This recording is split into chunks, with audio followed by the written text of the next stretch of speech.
De 1940 à nos jours, l'homme a essayé de conquérir l'espace avec de multiples innovations. Cette conquête spatiale a principalement été rythmée pendant la guerre froide, avec la course à l'espace, où on a vu s'affronter les États-Unis et l'URSS. C'est cependant pendant la Seconde Guerre mondiale, en 1942, que l'ingénieur allemand Werner von Braun réalise la première fusée radioguidée qui sera tirée de l'Allemagne vers l'Angleterre, qu'on appelle la fusée V2. En 1957, c'est le lancement du premier satellite par l'URSS, Sputnik 1. C'est un satellite qui faisait juste bip bip et qui était là uniquement pour montrer la superpuissance de l'URSS. On a ensuite, dans la même année, le premier lancement d'un être vivant dans l'espace, la chienne Laika, à bord du satellite Sputnik 2, qui malheureusement ne reviendra jamais sur Terre. En 1959, on s'approche de la Lune. L'URSS envoie la sonde Luna 3, photographier pour la première fois la face cachée de notre satellite. En 1961, l'évolution continue. L'URSS envoie le premier homme dans l'espace. Yuri Gagarin réalise un vol de 55 minutes en orbite. C'est ensuite au tour des Américains, avec l'astronaute Alan Shepard, d'envoyer leur premier homme dans l'espace en réalisant un vol suborbital d'une quinzaine de minutes. En 1962, les États-Unis envoient le premier satellite de télécommunication, Telstar 1. C'est également le début de l'utilisation des satellites pour les télécoms. La conquête de l'espace se féminise en 1963 avec l'URSS qui envoie la première femme dans l'espace, Valentina Tereshkova. Le soviétique Leonov effectue la première sortie dans l'espace pendant 10 minutes en 1965. Cette année signifiera aussi le premier lancement d'un satellite français, Astérix, avec une fusée Diamant. On aura également la première photo prise par les Américains de la planète Mars par la sonde Mariner 4.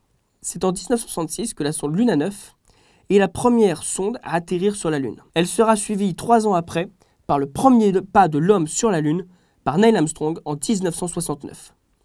Les Américains sont donc grands vainqueurs de cette course à l'espace. Cependant, ça ne s'arrête pas là, avec en 1971 la mise en orbite par l'URSS de la première station orbitale Salyut 1. C'est donc le début de l'habitation spatiale. En 1973, la première station orbitale américaine Skylab 1 rejoint dans l'espace la station orbitale russe, et les Américains, malgré leur victoire sur la Lune, rattrapent leur retard sur les stations spatiales. En 1975, un vaisseau Soyouz et une navette Apollo s'arriment dans l'espace. C'est le début de la coalition entre les États-Unis et l'URSS. On y reconnaît la détente. On a ensuite, en 1977, le premier vol plané de la navette Enterprise sur le dos d'un Boeing 747. Il s'agissait là des premiers tests de navettes spatiales qui permettra ensuite d'éviter le lancement de fusées. Les réparations et l'apport de matériel dans les stations seront alors plus simples et plus rapides. Les Européens, eux, en 1979, lancent leur première fusée, Ariane 1. C'est donc l'entrée de l'Europe dans cette course à l'espace. La sonde Voyager 1 survolera Saturne et analyse ses anneaux en 1980. Toujours plus loin, le but est d'essayer d'étudier au plus près les différentes caractéristiques des autres planètes et de notre système solaire. En 1981, le premier vol d'une navette spatiale américaine, Columbia.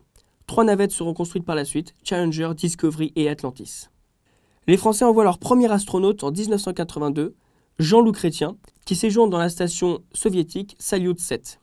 En 1986, c'est le drame. L'explosion de la navette Challenger avec à son bord 7 astronautes. C'est cette même année que les Soviétiques mettront en orbite la station spatiale Mir, qui sera le premier habitat permanent de l'homme dans l'espace. Elle sera cependant désactivée en 2001. Le télescope Hubble sera placé en orbite en 1990. On cherche alors à observer les phénomènes qui entourent la Terre et la manière dont ceux-ci interviennent dans l'évolution de l'univers. On cherche également à avoir des images plus jolies et plus précises d'événements comme des explosions d'étoiles ou de galaxies plus lointaines. En 1992, c'est la fabrication d'une nouvelle navette spatiale américaine, Endeavour. L'efficacité des navettes n'est plus à prouver. Les réparations rapides et les opérations simplifiées qu'elles apportent permettent de gagner du temps dans un milieu qui reste hostile. C'est en 1997 que la première sonde humaine se posera sur Mars. La sonde Pathfinder cherche désormais à explorer Mars afin de mieux comprendre une planète qui pourrait ressembler à la Terre. En 1998, c'est le lancement du premier élément de l'ISS, la Station spatiale internationale, qui est toujours active de nos jours. Cette station permet une cohabitation totale de toutes les nations ayant une influence sur l'évolution de la conquête de l'espace. En 2003, c'est la destruction de la navette Columbia lors de sa rentrée dans l'atmosphère qui fait réfléchir.